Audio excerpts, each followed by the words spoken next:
how can a data center hosting, connectivity, and cloud provider company get clients to move to the cloud?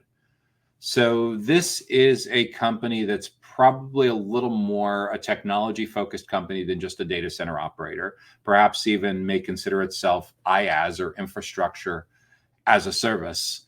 And it provides a couple of different lines of business. It provides hosting, connectivity, and cloud services.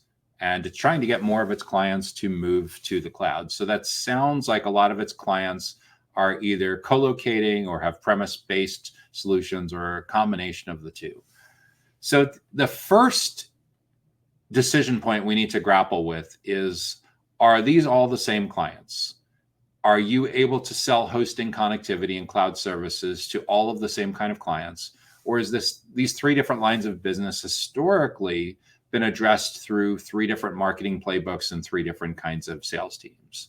In most cases, companies look to have it be a consistent client base, regardless of the company size and focus, because there's just so much more efficiencies when it comes to your unit economics, with figuring out monthly recurring, annual recurring revenue, lifetime value, average cost of acquisition, sales cycle length, profitability, all those really important unit economics for knowing that your company is on the right track, that you have pattern recognition around things like product market fit and go-to-market fit. So to get more of your clients to move to the cloud, the first thing we want to do is, if you have the luxury of having a product manager, or there's someone internally who often, at least on a part-time basis, wears the hat of the product manager, we need to understand why your clients are resistant to moving to the cloud. And then we also need to understand the tangible benefits that your clients have received from moving to the cloud. So regardless of whether these are user interviews in person, or over Zoom, or through surveys, or all of the above, we need to get our minds around what actually are the motivations for what's the value, what's the initial value, intended value, and extended value that your clients have received from moving to the cloud. And ideally, these will show up on your website as case study interviews. The most impactful case study interviews are probably video-based, and then from video, it's really easy to go to other formats. And we're looking for the common, what did they have in common? Do they have enough in common? And from there, we'll back into what the drivers are. And from there, we can back into like a content strategy or product marketing strategy for how we educate and build trust with the rest of our prospects, with the rest of our clients, about the benefits of moving to the cloud. So there's really two different processes that I'd encourage you to engage in. If you have a core group of, say, early adopters that are getting a lot of benefits from being in the cloud, and then you have a whole bunch of laggards that are customers, then you essentially want to engage in a concerted effort to convert more of those customers to cloud-leaning, cloud-favoring, cloud-interested kinds of clients. And one of the best ways to do this is to use a combination of email marketing and events that's targeted at educating and building trust with this segment of your customers. When it comes to events, perhaps the most impactful kind of customer marketing, which is kind of like a hybrid between traditional marketing and customer success or account management.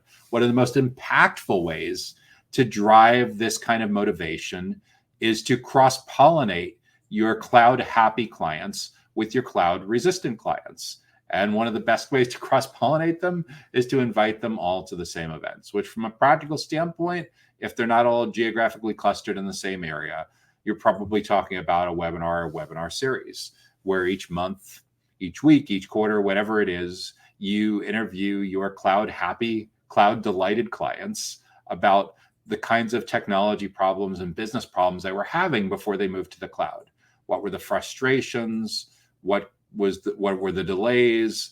All the different kinds of negativities that were going on before they moved to the cloud. Then you talk about what the configuration looked like for them moving to the cloud. What was the process like? Was it public cloud? Was it private cloud? Was it hybrid? Was it multi-cloud? This is where your product manager will spend time interviewing your happy client, and they'll talk about why you made certain decisions to go in a certain direction with their cloud investments. And then once your audience understands that, Then you talk about the tangible benefits, ideally the financial benefits that your cloud migrated clients have achieved from going down this path. So there's like 3 essential sections. This is classic case study kind of format. This is the problem. This is how we solved the problem. And these were the benefits that the client realized by solving this problem. And if you simply do this process of taking your cloud delighted clients and introducing them to your cloud resistance clients, that will make an enormous impact in getting forward momentum going and getting more of your data center hosting, data center connectivity, and data center cloud resistant clients to move more to the cloud. Then, of course, you can also do versions of this same webinar series for your future clients, for your prospects. Again, except instead of it being a product manager, maybe it's a marketer, event marketer, or sales enablement kind of person running this, or you may be able to, depending on your company's resources, it may make sense to just combine all of this together, where you invite your existing clients that are cloud, that haven't yet migrated to the cloud, and your existing prospects that are curious about what it is that your company is doing and maybe have signed up for your newsletter or visited a booth at an event you were sponsoring or come to other webinars. And you again invite them together. And the star of the show, your hero, is your cloud happy, your cloud delighted kind of client. And you're providing some educational value. Another way to do this that's a super interesting play is instead of just interviewing one client at a time, you have a panel of multiple clients that have gone through the same kind of migration path. Except instead of being the news anchor on CNN or CNBC or CBC or BC, whatever it is, you're just interviewing multiple stakeholders at the same time, similar to what you might do if you were moderating a panel at a offline event, except you're doing this online. And of course, you're going to record this for the 70%, 60%, whatever it is that registered but wasn't able to attend.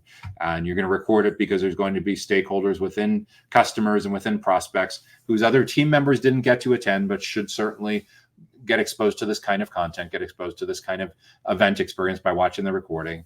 And then there's just an enormous repurposing opportunity for people that could consume small sections of it in a couple minute segments at a time, or blog post versions of that, or even shorts, under 59-second clips of that, and perhaps carousels, documents, infographics, what have you, that are all focused on the same central theme of getting cloud resistant companies to see what the FOMO, to see what they're missing out on, the fear of missing out on by not being on one of your cloud recommended platforms. And again, there's a variety of ways to do this, but at the end of the day, we're looking to take the enthusiasm, the benefits, the tangibles that your cloud delighted clients have achieved, and getting your cloud resistant prospects, getting your cloud resistant customers to understand what they're missing out on. So that's how a data center hosting, connectivity, and cloud provider company can get clients to move to the cloud. And of course, if your clients are all clustered in a geographic area together, then you can open this up to not just be